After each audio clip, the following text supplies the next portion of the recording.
चलिए यहाँ पर टॉपिक है 2.14 कॉम्बिनेशन ऑफ कैपेसिटर्स। कैपेसिटर्स को हम किस तरह से कंबाइन करें कि इसका जो रिजल्टेंट मैग्नीट्यूड है इंक्रीज हो या डिक्रीज हो। तो यहाँ पर देखिए दो तरह से कॉम्बिनेशन होता है। Combination of capacitors in parallel. तो पैरेलल कॉम्बिनेशन के लिए हम क्या करेंगे, ये देख लीजिए। मेरे पास एक कैपेसिटर है, कैपेसिटर को इस सिंबल से डिनोट करते हैं। ये थ्री कैपेसिटर्स हैं। थ्री कैपेसिटर्स की जो फर्स्ट प्लेट है एक पॉइंट पर हम इस तरह से कनेक्ट कर देते हैं, डायग्राम आप लोग देख लीजिए। और दूसरी प्लेट्स को दूसरे पॉइंट पर हम कनेक्ट कर देते हैं इस तरह से। इस पॉइंट को मान लेते हैं ए है और ये पॉइंट क्या हो गया, बी है।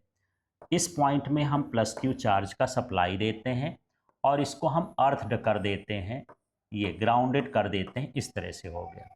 मान लेते हैं इसको जो है Q1 चार्ज मिलता है, इसकी कैपेसिटी जो है C1 है। इसी तरह से इसको Q2 चार्ज मिल रहा है, इसकी कैपेसिटी C2 है। इसको जो है Q3 चार्ज मिल रहा है, इसकी कैपेसिटी C3 है। तो इस तरह से हमको डायग्राम बना लेना है। अब जो डायग्राम दिख रहा है उसी को हमको लिखना है। Consider three capacitor C1, C2, C3 are connected in parallel. First plate is connected to a point A and plus charge is given to it.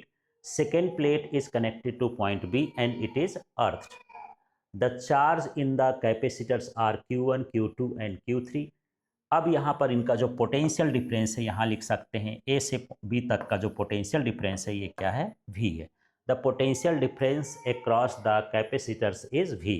तो इस तरह से जब डायग्राम आप देखेंगे तो डायग्राम को देख करके आपको इसकी वर्डिंग कर देना है। अब देखिए यहाँ पर मैंने कुछ लिख दिया है, उसको भी मैं पढ़ देता हूँ।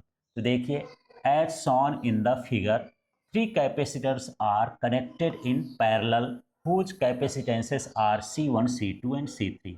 तो थ्री कैपेसिटर्स हैं, वो पैरेलल में कनेक्ट है, उनका कैपेसिटेंस C1, C2, C3 है। The potential difference between them is V। उनके बीच का जो पोटेंशियल डिफरेंस है वो V है। The charges received by them are as follows. तो चार्ज उनको रिसीव होता है कितना। तो आप एक फार्मूला पढ़े हो, C इक्वल टू क्या होता है, Q अपॉन V। तो यहाँ से Q इक्वल टू निकालेंगे CV। तो यही Q इक्वल टू CV तीन बार लिखना है, ये Q equal to CV, Q equal to CV, Q equal to CV। बस इसमें 1 और C में 1, 2 और C2, ये 3 और C3। फार्मूला वही लग रहा है। अब हमको टोटल चार्ज निकालना है तो इनको सब ऐड कर देंगे। तो फार्मूला क्या होगा, Q equal to Q1 plus Q2 plus Q3। तीनों चार्जेस का हम सम कर देंगे।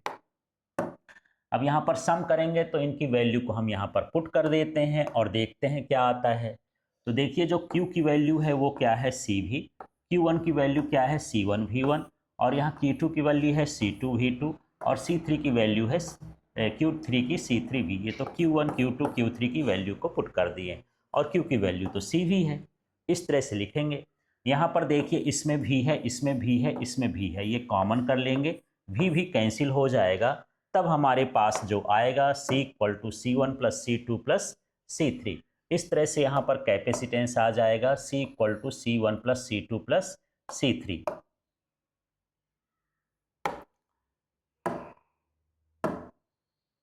तो ये कैपेसिटेंस आ गया पैरेलल प्लेट कैपेसिटर्स का।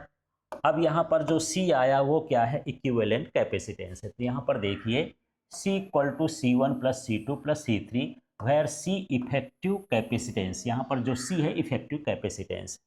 अब मान लीजिए if n capacitors are connected, यदि n कनेक्ट है, ये तो 3 का निकाले तो C1 plus C2 plus C3 plus C4 C5 ऐसे जाके Cn हो जाएगा।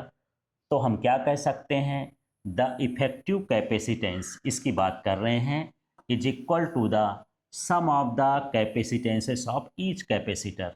तो इन सारे कैपेसिटर्स के कैपेसिटेंस का क्या होता है, सम होता है।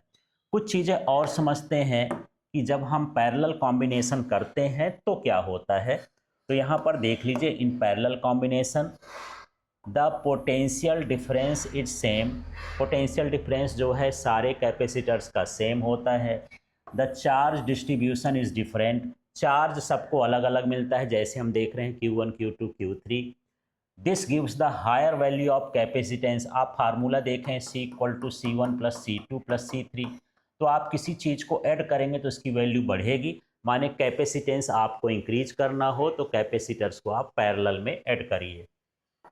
If n capacitors of equal capacitance C are connected in parallel, then the equivalent capacitance is NC। अब मान लीजिए एक ही तरह के कैपेसिटर्स हैं और वो 50 कैपेसिटर्स हैं, तो n की वैल्यू क्या हो गई 50, और उनकी जो वैल्यू हम मान लीजिए 2 माइक्रोफेरेड है, तो इसका टोटल कैपेसिटेंस कितना होगा, तो 50 और इंटू 2 कर दो तो क्या हो जाएगा 100 म्यू एफ। इस तरह से टोटल जब कैपेसिटेंस निकालते हैं वो उसमें एन और सी का क्या कर देते हैं, मल्टीप्लाई कर देते हैं। इस तरह से आपको जो है कैपेसिटर्स का जो कनेक्शन है पैरेलल वाला आपको करना है। यदि एग्ज़ाम में आएगा तो जो ऊपर तक है यहीं तक डेरिवेशन करना है, ये अलग से पॉइंट है। जब ये आपको 1 मार्क्स 2 मार्क्स में पूछे कि इनमें चार्ज कैसा होता है, पोटेंशियल कैसा होता है, ये कैपेसिटेंस को इंक्रीज करते हैं डिक्रीज करते हैं, तब के लिए इन पॉइंट को ध्यान देना है।